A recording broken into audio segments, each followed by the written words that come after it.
Hello and welcome to the last episode of the 30 Days for Halloween. I know it's the 31st. Oh, you was expecting it to end on the 30th.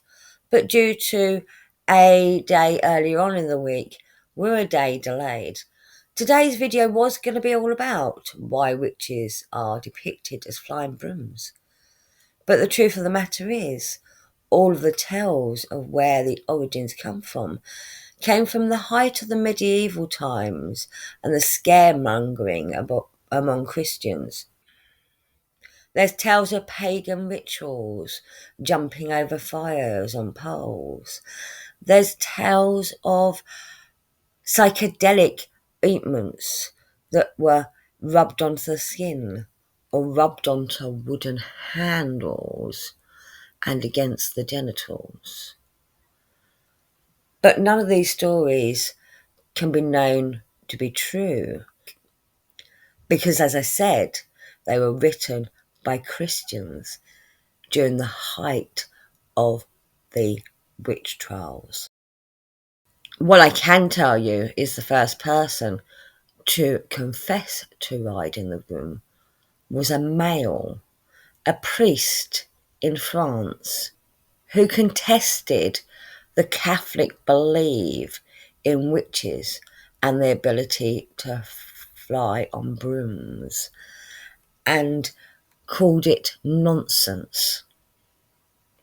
He was then accused of witchcraft and flying on a broom himself, and after much torture confessed his sins and repented, but spent the rest of his life in prison.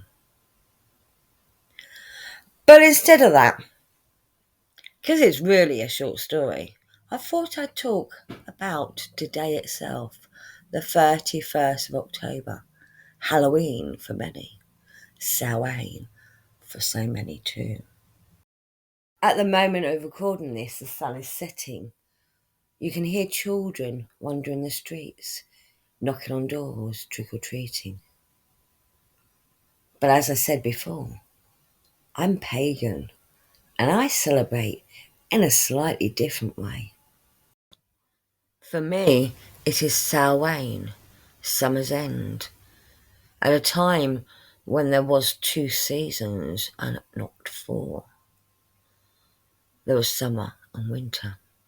Samhain marked the end of the harvest, the end of the year, a time for Thanksgiving. But it's also believed to be the time when the veil between the earthly world and the spiritual world becomes thin, thus meaning it is much easier to contact spirits, of them to walk through the veil and spend time with you.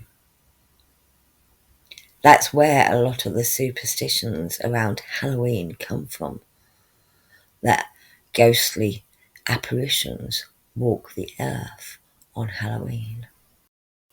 I'm about to get ready to go out to celebrate Halloween with fellow pagans, where we will gather a stone circle and hold a ritual. But when I get home, I will also hold my own ritual, and this is something anyone can do. You can invite your ancestors, those that have passed before us, into the other realm to join you for dinner. You can have a silent supper in which you don't speak, or you can have a dinner where everyone talks about their loved ones. It's time to respect them and to be joyful for all of the teachings they gave us and all the guidance they continue to give us in life. All you have to do is set an empty space at the dinner table. You can ladle the plate with food if you want to, or you can just light a candle. It's up to you. This is one of the simplest rituals you can do to honour your ancestors and to thank them for everything they have done for us. And I'm going to end tonight with a blessing for you. May the ancestors deliver blessings on you and yours.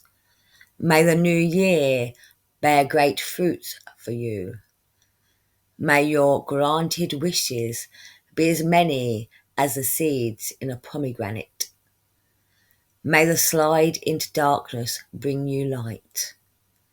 May the memories of what has been keep you strong for what is to be. May this Samhain cleanse your heart, your soul and your mind. Blessed Samhain to all, and a magical night.